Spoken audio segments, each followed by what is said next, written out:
Terrific Tuesday, everybody. We are back, rocking and rolling, moving the chains. It's your host, Sammy McIntyre. I got my Stone Cold Steve Austin t-shirt. Hell yeah, brother. Let's go. All right. So, I wanted to change it up a little bit. So, I want to do some hot takes on college football, where we're at in the landscape of it. And then I wanted to touch on the NFC West. One last division recap, predictions I got for the year before we get this thing rocking and rolling, take a little bit of time off, and then hit the ground running.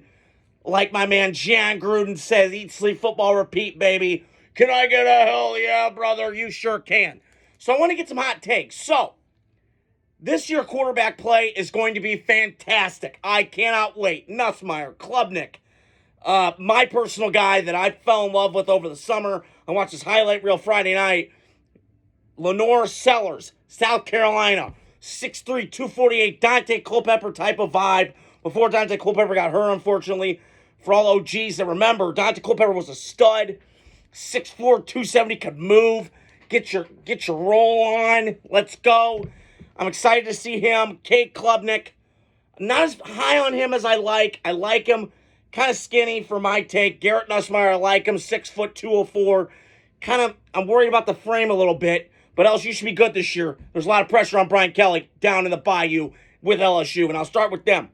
So, it's just a weird thing to figure out. It's not normal. Like, Notre Dame went to Natty last year, and LSU was sitting at home in a bowl game. Okay? So, expectations got to be higher for LSU. Now, if they hit the portal, they get all that. But now you got to win. I mean, and listen, the SEC is no, easy walk in the park. You got Georgia. You got Ole Miss getting 10 wins a year with Lane Kiffin and that staff. Alabama should be much improved. If DJ Lagway, another quarterback I'm hyped on, gets better and they continue that trajectory from the back half of last year into now, watch out. They could be a good team. They could be scary. So, a lot of moving parts. Notre Dame's going to be good. The Big Ten's going to be loaded. I don't know about my Badgers, but we'll see. Penn State should be good, but I have no faith in James Franklin at all. He just chokes in the biggest games of matters. I'm sorry. I'm out. I know how talented they are. Drew Aller, I'm excited for. Can he clean up some of the mechanical stuff, footwork, everything else with him? And I also think, and listen, the transfer portal and all that NIL bullshit, it wears me out, okay? It's hard for me to keep up. My dad and I have these conversations. Hey, I like this quarterback. Where'd he go? Oh, he started here and he went here. Oh, he started here and he went there. Like, it's just the natural reality of it, and I understand it. But I do think there's some pressure on some guys. That's why I kind of want to get some hot takes here. I don't know if LSU struggles again, because if you fire Brian Kelly, I don't know, because the buyout, these guys' buyouts, is insane. Now, do I believe Brian Kelly can eventually get a national championship? I do. At some point, I think he will. Your reputation is reputation. I think he's kind of calmed down a little bit from where he was cringe at the beginning when he went to LSU to now. He's still a fiery guy. Brian Kelly has always been that way. He's much more better than when he was at Notre Dame at the beginning, where he went plum and he kind of had that Tom Coughlin kind of gruff and, and Notre Dame wasn't likable. And I think Notre Dame is more likable now because of Marcus Freeman. Tall, confident, got a Sean McVay quality, reminds me of myself, passionate, fiery. Guys love playing for him. And I think Notre Dame's going to be good. I don't know about the quarterback position. I know Lloyd Carr's grandson, Carson Carr's playing there. We shall see. But I'm all in on Notre Dame. I think they're going to be good this year. Their schedule kind of lines up as it always is. And the other coach I think that's on the hot seat is Lincoln Riley. Zach Alexander knows this as better as anybody. You got to get to you got to win a lot of games, Lincoln. Like, come on. It's time, dude. Like, come on. This is California, dude. You should not be struggling to get recruits, bro. Like, you got, turn around I can walk out my basement door and there's 55-star recruits out there, man, at quarterback. So, you got to do better than that. But we shall see what happens in college football. A lot of intrigue, a lot of excitement, and I cannot wait. August 30th, god damn do we have a great day.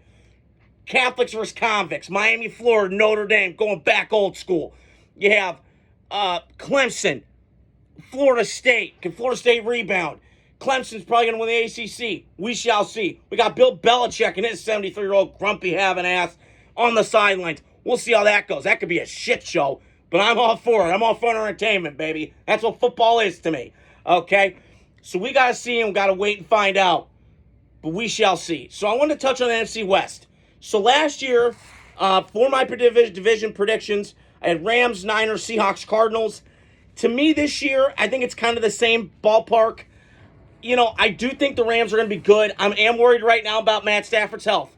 That back injury, man. You're doing a lot of twerking, doing a lot of torque, and a lot of stuff on your body when it comes to quarterbacking because you're throwing and you're always off platform and all that stuff. And I think if the Rams are right here right now. Like, I think they're a threat, man. They're a threat to the Eagles. They played them tough in Philly in that snowstorm last year. They got a little bit of umph to them.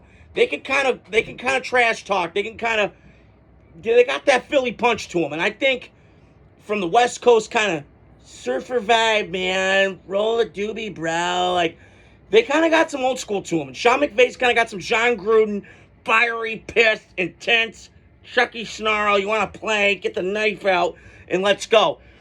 And, you know, they can kind of do a lot of different things. Sean McVay's a great coach. And he's a Super Bowl winner, so he's proven.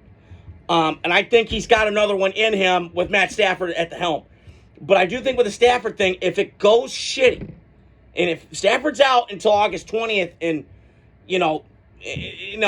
right now it's like day by day. But I'm saying if it gets to August 23rd, then I got concerns for the Rams. Because this team right now is ready to go to Super Bowl. I really do believe that. They are right there. They have them by the throat. Now you got to take it and you got to go. I just gut feeling if Jimmy Garoppolo starts for a couple games, they can ease the storm out with Jimmy G because he's done it before. So if he can do that, I think the Rams are fine. I had the Niners second. I know they had an exodus mass of people leaving. Funga and Greenlaw went to Denver, but they have the easiest schedule in the league. I mean, they should win 12 games easy. They gave Brock Purdy their money. I wouldn't have done it, but be that as it may, is still a talented football team. A little older, but still got talent on there. And, I wish they improved the offensive line. I wish their special teams were better. But Kyle Shanahan, he just doesn't believe in that shit. I don't know why, but he just won't. So I do think Niners get back on track this year. I don't know if it's going to be in that ballpark, but I got them second right now just because of the schedule and how easy it is. I got Seattle third, but it can obviously flip-flop between that and second.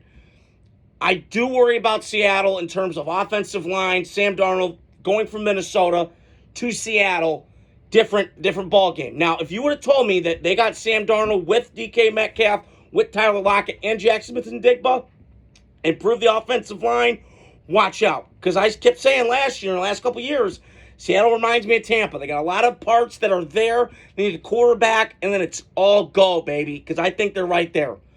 But I love what Mike McDonald did last year, getting the culture right. They've been winning 10-9 games the last couple of years in a tough division with San Francisco kicking ass and the Rams in there.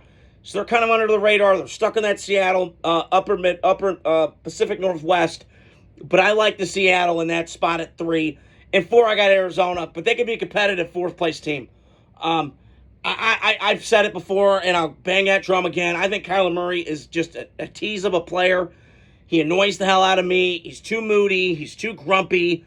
I don't love his body language. It sucks. He just can't put it all together. I don't know why.